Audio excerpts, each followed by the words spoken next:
presenting alongside. Oh, that's still me. That's me. My name is Morgan, presenting alongside Miran. We're the directors of Built Easy. I'd like to thank everyone for being here. I'm going to keep this nice and short, try and go through a lot of content. Hopefully it's been a lot covered this morning, so hopefully it's a little bit unique and everyone gets something out of it. Next slide. Just a very quick background on us. So my background's in engineering consulting, Miran in property economics. I've got experience in the residential building industry, and specifically expertise is on consumer insight, product design, and new home consultation. So basically understanding the needs of a particular consumer group and then designing a product to meet those needs. Next slide, please. Quick outline of today's presentation: how to make money using property, and then using home and land as an investment strategy, and building to maximise, probably the most interesting topic today maybe, building to maximise rent appeal and resale potential.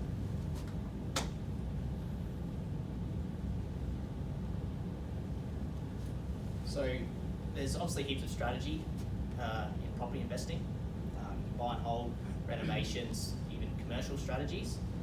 But whichever strategy you're looking at, it's going to be a combination of one or more of these different ways that you're generating a return.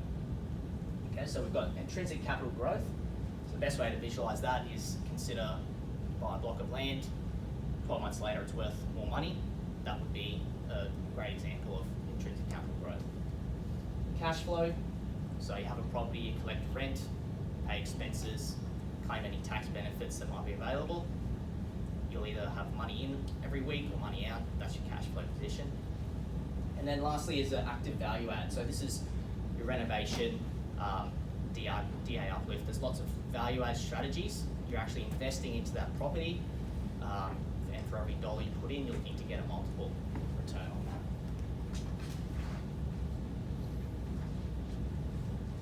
So one of the great things about home and land is that it actually uses a combination of all of those three different ways. So just looking at the strategy itself, what we'll be looking to do, identify land in a location primed for an immediate upturn and multiple drivers for future growth. So you're really looking for that immediate growth, and that's kind of regardless of whether you're looking at home land or whichever purchase that you might be considering. Build a home design for maximum rent appeal and buyer appeal, whilst focusing on the value for money process. So value for money, that comes down to choice of builder, your design, and your inclusions. And I think Andrew might be speaking about that later, so we'll have some more content on that topic. And then lastly, using rent and tax benefits to cover expenses while growing equity. So the main thing is there, you're in a particular investment where it's not costing you a lot of money every week to hold that, while you can realise that growth. So just looking at this particular diagram here, the strategy itself, as I said, you get to utilise all of those three different ways. Your initial purchase is land value, then you can value add in the building process, and then you've got a complete product, which is a set and forget. So one of the great things about you, whether it's a house or an apartment, it's brand new and low maintenance, lots of depreciation to use. So the main takeaway really is one of the keys to success in property investing, really understanding how you're trying to generate a return from your particular strategy.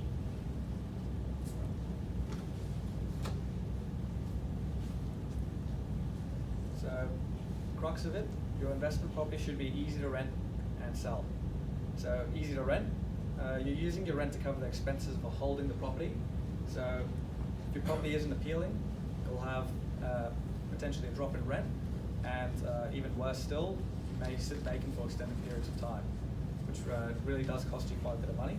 So to ensure the property is easy to rent, you need to understand both the future supply and demand of the area, what's bringing people to that area, what other rental accommodation will be available as well, what's coming out in the future. You also need to understand the trends in rental demographics. So is it mixed family households coming in there? Is there immigration? restoration, things like that. And then you need to build your home and to meet those potential tenants or future tenants. So resale potential. Why is resale potential important when the plan is to hold a property? Firstly, selling is an exit strategy. Having a property that is easy to sell means that you'll be more comfortable, you'll be able to sleep better knowing that if anything were to happen, you could exit quickly without taking a massive hit. Secondly, over time, your property will grow in value. The difference between what you've paid and what the property is worth is your equity. And if you wanted to use that equity, let's say for another deposit or for your next home, the bank will probably look at it a little bit more favorably against other similar properties. So the more appealing it is, the more likely you'll have a favorable valuation from the bank.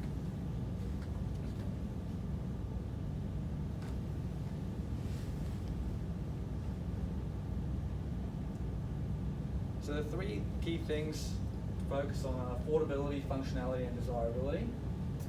Now, affordability, can the bulk of the people in your buying pool be able to afford it? This is your number one consideration. If you miss the mark, your ideal clients won't be able to purchase the property. It's a wasted exercise, really. So a great example of overcapitalizing is a display home, investing in a display home. Usually very nice fixtures and fittings. It's in a greenfield estate, tens of thousands of dollars worth of upgrades, but you're often looking at something that's 2 times more than the median price. So being able to resell that property after that lease ends is quite difficult.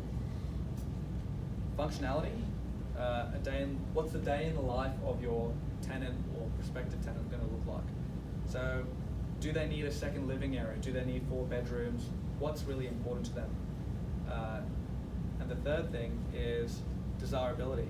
So some low-cost, high perceived value items that give your property an edge. For example, simple thing like walk-in pantries, having an internal laundry with cabinetry, air conditioning, vanity space, prep space, natural light. These are things that cannot underestimate. If you get all this right, you should have a property that's easy to rent and very easy to sell. Next slide. So Built Easy is a home and land provider. We practice what we preach. There's 1,001 home and land packages out there. We do things differently in these 3 ways. We work on a project basis. We handpick the developments that we're working in. We develop a specific home and land solution based on the principles whilst partnering with national builders to achieve economies of scale. We bring together like-minded people and take advantage of the bulk buying power. The net result is an ALDI approach to home and land. Streamlined process, less marketing premium, you get a same or superior product at a lower price. Next slide. With this approach, we're able to create a triple win outcome. For developers, we can connect you with a qualified buying group to help you deliver a successful project. For first home buyers and investors, saving time, money, and stress. And for industry professionals, we can expand your service offerings and provide growth for your business. Thanks for listening. Thank you.